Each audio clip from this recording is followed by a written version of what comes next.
Hi and welcome to A World of Words Book Talks.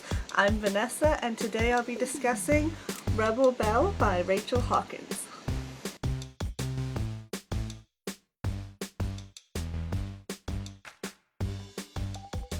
This is the first book I've ever read by Rachel Hawkins and I absolutely loved it. I feel like action and funny and superpowers, a little bit of high school drama, not too much high school drama, and mystery. You will like this book. So it's basically about a girl who pretty much has it all together. She is the homecoming queen, she's a school president, well, class president, not school president, and she has the perfect boyfriend and a really nice group of friends, but then one day she ends up getting superpowers and she becomes like super strong, suddenly has all these fighting skills, and is involved with like all of this stuff that comes with the superpowers, and suddenly her life is not something she can control. So that's about it for the synopsis. There's not really much I can say without giving away too many spoilers, so if you haven't read the book and you think that sounds interesting, you should go read the book and then come back and watch this video and just join the discussion. So first I just really want to discuss the ending. I know it's kind of weird to randomly jump in at the end, but it was so much fun. The scene at Cotillion where it was shocking when she learned that Blythe was actually up with the girls in the room where she locked David to keep him safe, and then she's doing the crazy spell and all of the girls at Cotillion ended up being paladins as well.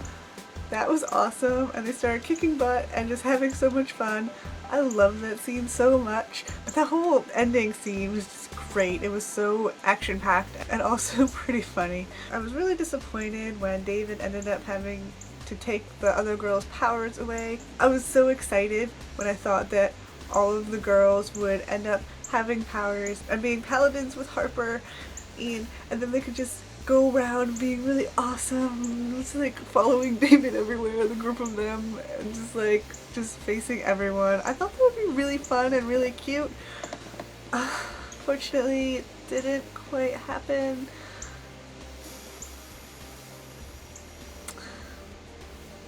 But I still really enjoyed this book. And then Bree was taken away. I was like, no.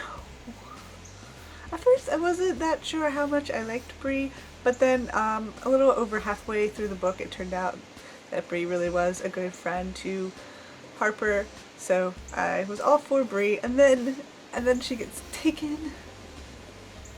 I hope she gets to keep her powers though, even if she is kidnapped. So as far as character development and character relationships, this book did that so well. It started out where you thought Harper was really self-involved and she had to make everything perfect and she had to be perfect, and I was kind of confused as to why she was like that. Even her parents didn't really seem to care if she was the best at everything. She just seemed super driven to be perfect, or pretty much the perfect daughter, person, etc. She also seemed pretty superficial and self-involved, but when we got into the story it turned out that she really just wanted to be as perfect as possible and make up for her sister's mistake, kind of, and also she thought maybe if she was the perfect daughter then that would make her parents happy because they lost Leanne. So yeah, and then throughout this whole book her relationship with David was really at first her relationship with David was the stereotypical rom-com, they hate each other, they've always hated each other relationship where you know they're gonna end up falling in love. I thought it was handled really well in this book. It wasn't awkward at all. It was a very smooth transition. At first they argued all the time and then they started having little moments together and they started not arguing as much and kind of becoming friends, and then they realized that they actually like each other as more than friends. So that was done really well. It never felt clunky or awkward where it could be. There wasn't that moment where they're arguing and then all of a sudden they're kissing, which happens a lot in romantic comedy type situations, which this felt a lot kind of like a mix between a high school romantic comedy and like superhero movie fun type thing. Whatever that was. Another thing I really enjoyed was David's outfit of the day. Every time David came into the scene for the first time, Harper would go on to describe his outfit, and his outfits just kept making me laugh. They were the most absurd and wonderful things because they were just so weird. They reminded me a lot of Chuck Bass from Gossip Girl's outfits. With the plaid and the bright colors, it was just wonderful. Don't change, David. Never change. I really hope she doesn't give him a makeover because it's just so, his outfits were just too funny. One thing that I really hope happens going forward in the series is I hope that they explain the magic a little bit and the lore behind it a little bit better, because I was a little bit confused as to like the F4s. So it turns out that there's always an oracle and a mage and at least one paladin. Usually there's a plane.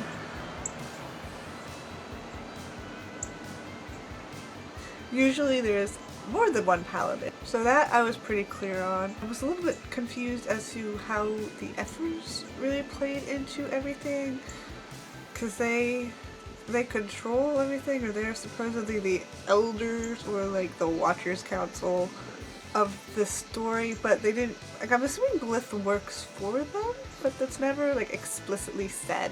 And like, who's the top of those people? Do they have powers? If there's an oracle and a mage and a paladin, how are the Fers even able to control them, or how do they have a say in what they do?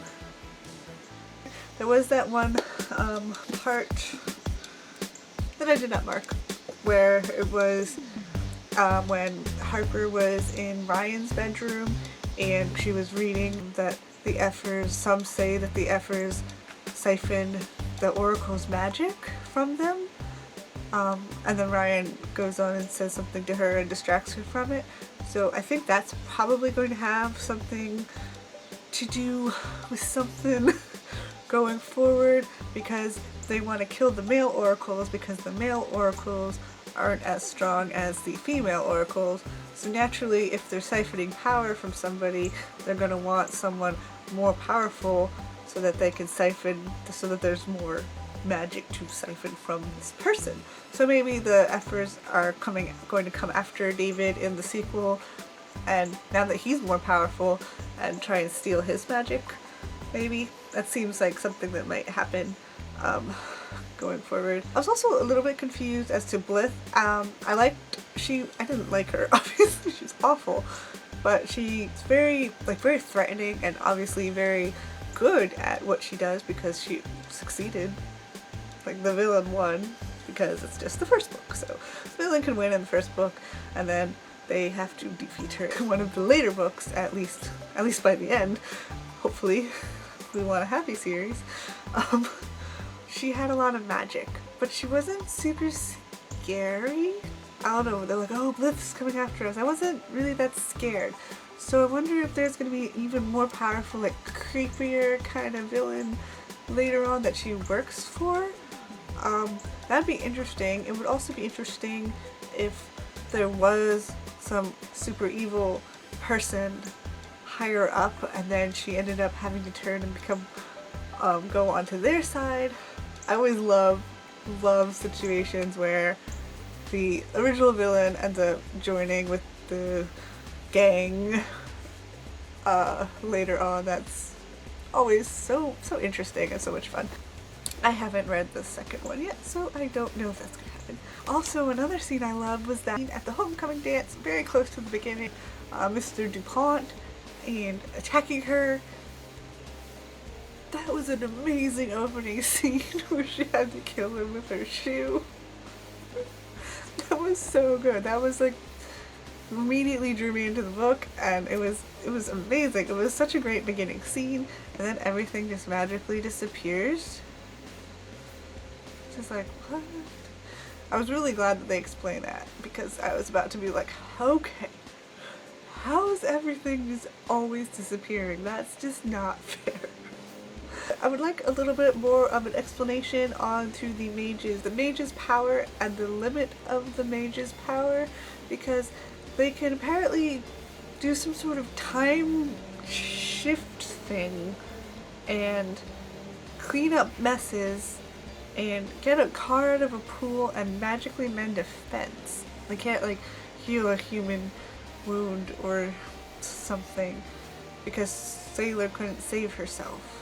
So I'm wondering what kind of rules of magic is healing a wound more difficult than doing a dimensional shift and magically clean, like getting rid of evidence of magic. Like how is that? I guess that just is, but I would like to know like exactly what their magic is, because it seems like shifting dimension and time would be more difficult than healing. And also now Ryan is going to be the new mage, which is pretty interesting. Ryan's character, he was pretty much just perfect boyfriend guy throughout the whole book, so I wasn't super crazy about him. Of course I ended up liking her and David because it seemed like the direction things were gonna go. And Ryan just was there. He was like, he wasn't the best guy ever. He was perfect high school boyfriend, and as Harper described, he was pretty much like, as far as a high school boyfriend, he was as good as it was gonna get, pretty much. So it'd be interesting to see if as a mage what happens with him. Yeah, and I kind of predicted that Sailor would die. It sounds awful, but throughout the book I was thinking it would be really interesting if maybe she got killed off and then a new younger mage had to take over. I didn't expect it to be Ryan though. That was pretty surprising. So when she died, I was kind of like, oh, so my prediction was right. Just because, I mean, I ended up liking Sailor by the end.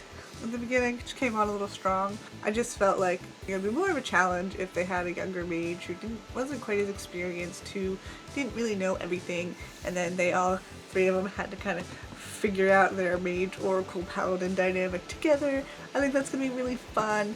So yeah, I think that's about it for this book talk. If you read the book, I would love to know your thoughts on it.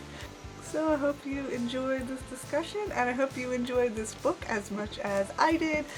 Thank you so much for watching. Have a great day. Bye!